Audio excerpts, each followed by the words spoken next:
It's worse than two-tier policing. It's two-tier morality. It's two-tier politics. It's two-tier justice.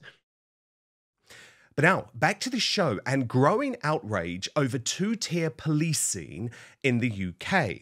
Let me show you this burning effigy of Nigel Farage in Sussex last night. And Zia Youssef, who is the chairman of Reform UK, responded to this saying, the left burn an effigy of a right-wing MP and get a statement of thanks from the police. If the effigy had been of Sadiq Khan, Diane Abbott, or David Lammy, the arrests would have been immediate with long prison sentences held down in record time. The two-tiered policing in this country is obvious.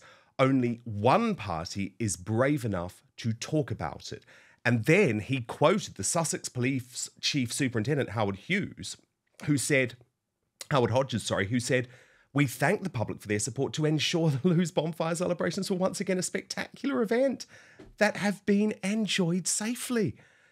And Brendan O'Neill, Zia Youssef makes a very important point, doesn't he?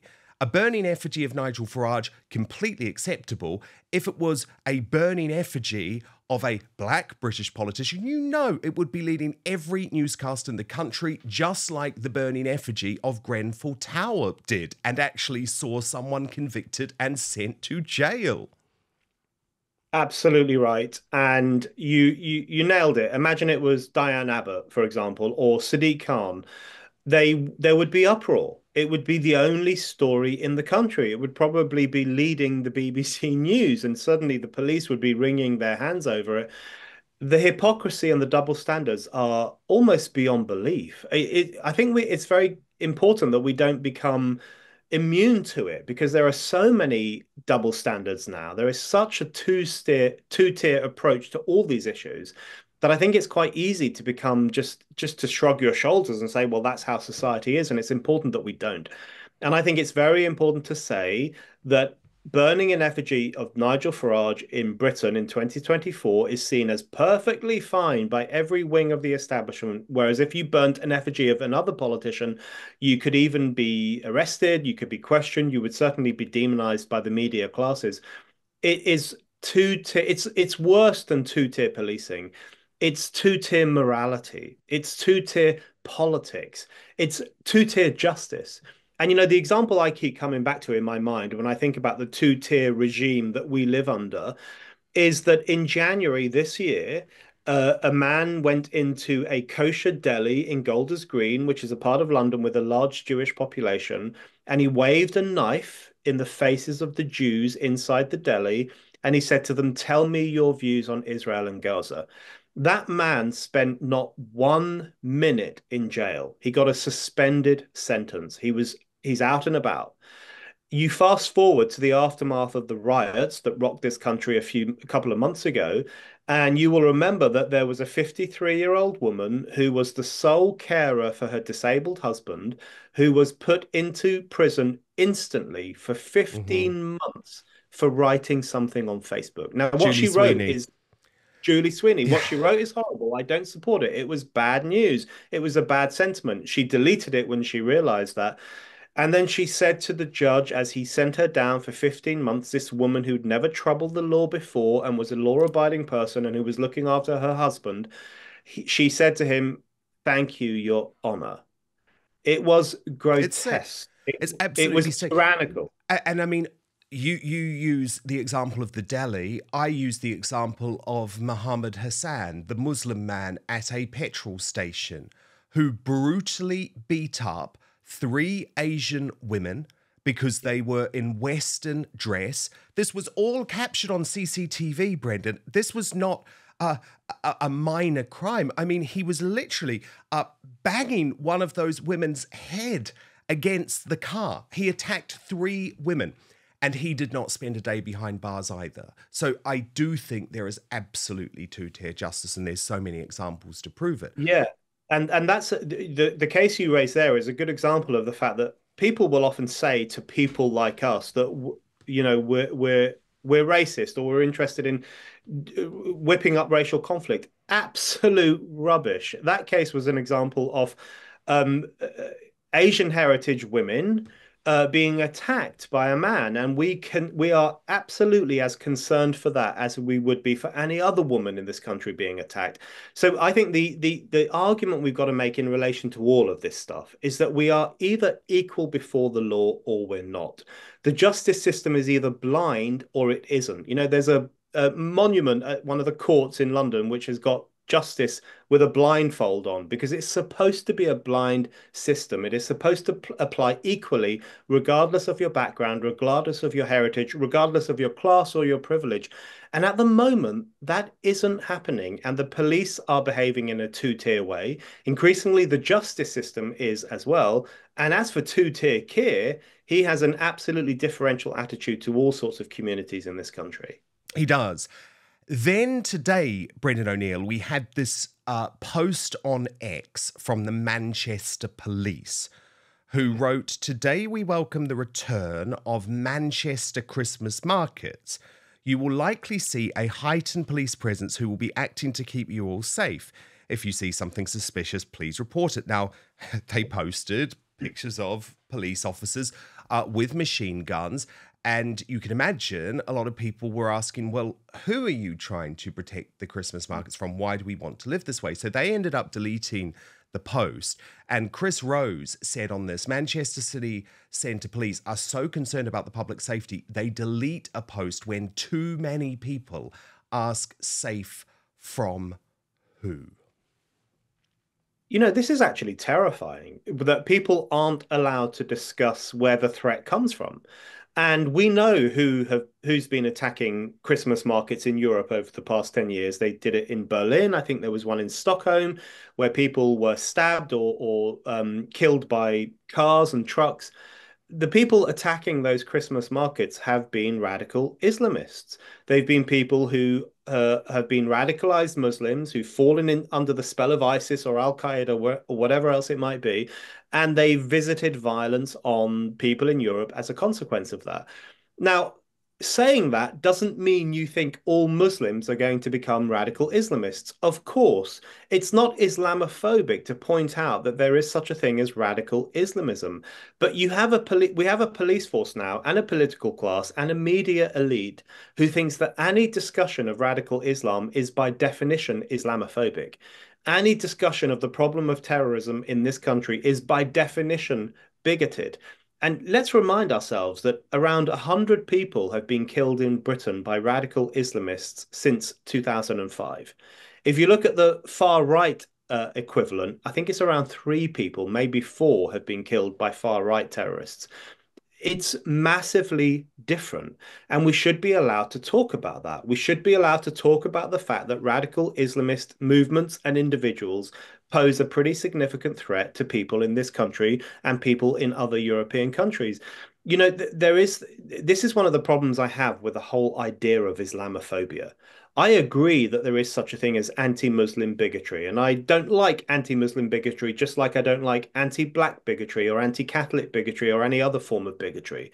But Islamophobia is a different idea because what Islamophobia does, it puts a force field around the ideas in the Quran or the beliefs of Islam more broadly. It's blasphemy by the back door, and it tells you what you're allowed to say about a religion, what you're allowed to say about a belief Yeah. system, and even And a worse than religion which, that. by the way, advocates, at least in its extreme form, for throwing me as a gay man off the top of buildings. And that is being taught in mosques in East London today.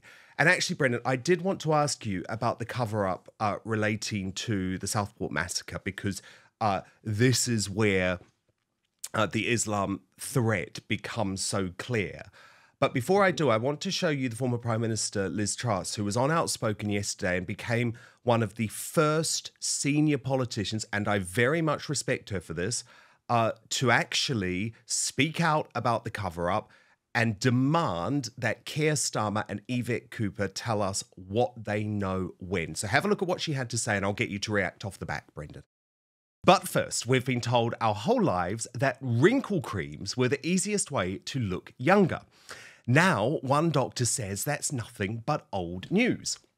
According to Dr. John Lake, the world-renowned Beverly Hills beauty expert, most wrinkle fixes on the market are nothing but glorified moisturizers.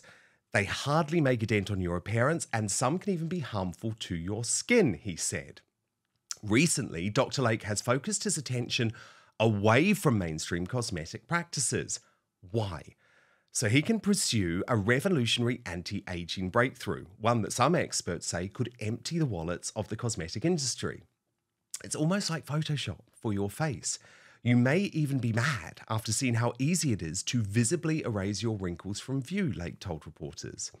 His personal clients have dubbed his new do-it-yourself technique the age rewinder method because it can take years or even decades off your appearance in under 2 minutes. In light of this amazing breakthrough, Dr. Lake has released a step-by-step video to the public, free and uninterrupted, where he outlines exactly how to use this simple solution from home. If this helps even one person look younger or feel more confident, I'll be thrilled knowing I helped, Dr. Lake commented. The video has since gone viral. At first, it was shared by users on Facebook, but since then, it's racked up over 2.3 million views and counting. So far, the comments and feedback have been outstanding, with thousands of women reporting they look decades younger. One woman even commented, "Best results of anything I've used. I can't believe how well this works. I'll never stop using this. I don't understand how it works, but the results are great, so thank you." Now, you can find out more about this yourself right now. Go to bhmd1.com/outspoken or click on the link in the description box below. That's bhmd1.com/outspoken. Now, there is one thing Dr. Lake asks from his viewers. If watching this video helps you look and feel younger than you have in years, then please share this video with your friends and loved ones. Together we have the power to help as many women reclaim a youthful look as possible. So go watch the video at bhmd1.com/outspoken right now, or just click on the link in the description box below. The whole response to this appalling atrocity has been to try and manage the public rather than, or it appears to be, rather than identifying the perpetrator and holding them to account. And it reflects appalling double standards.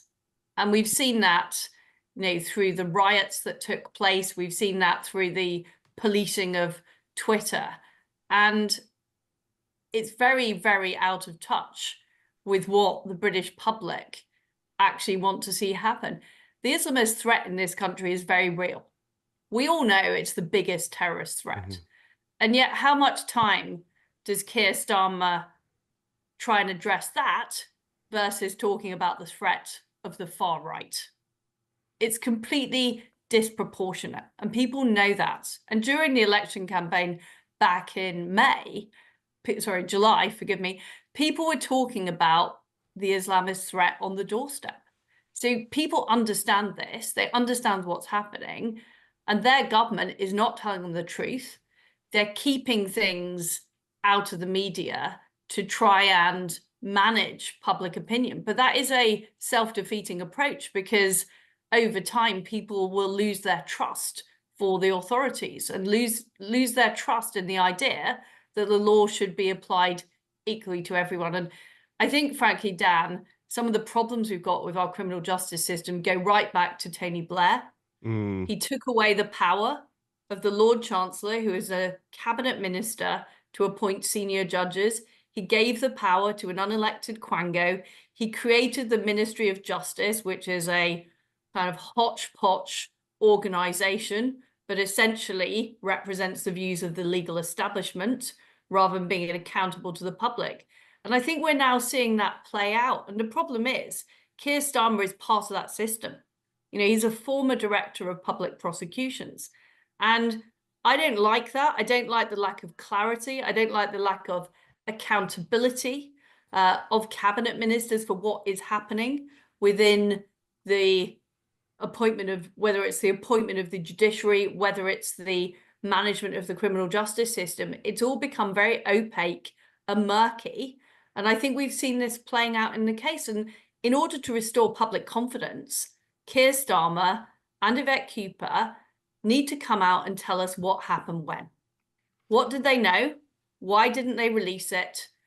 And what is the truth? Now, I thought that was such a good explanation from Liz Truss, and it was important that we heard it all in context.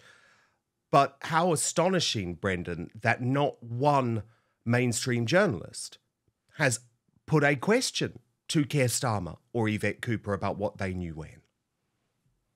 It's astonishing, and I think I can't better what Liz Truss said there. I mean, she is the point she made there that really rang true with me is that a lot of the emphasis post Southport has been on managing the public rather than talking about the perpetrator and the threat that Britain faces. That is so true.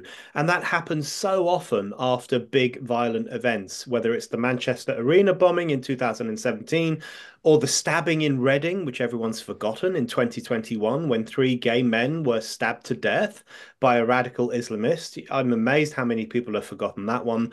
And the Southport massacre, where after all of these events, after all of these horrors, the emphasis always from the top down is how do we manage public emotion? How do we manage public feeling? How do we make sure that people's so-called Islamophobia doesn't come out? And you will remember that after the Manchester bombing, we all sang that Oasis song, Don't Look Back in Anger. Now, I love Oasis, but I don't want to be singing that song after an event that should have made us really, really angry. And I think Liz Truss is absolutely right that we live under an establishment that sees its role as managing the emotions and the feelings and the political beliefs of the little people, ordinary people, working class people who they look upon as a mob in waiting. They look upon them as people who are one Daily Mail editorial away from becoming a violent mob. That's how they view ordinary people. That's how they view the gammon. That's how they view the kind of working class people who voted for Brexit. They don't trust us. They don't see us as good people. They don't see us as rational people.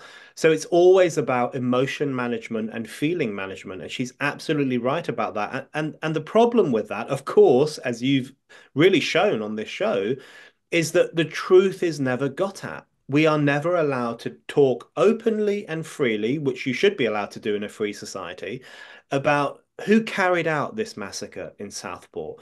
What were his influences? Why is there some suggestion that he downloaded an Al-Qaeda document? What role did that play? Now, I know, of course, that there are certain things you can and cannot say when this is going to come to court. And I am the last person who would want to prejudice such an important trial as this. So I know that we have to be incredibly careful.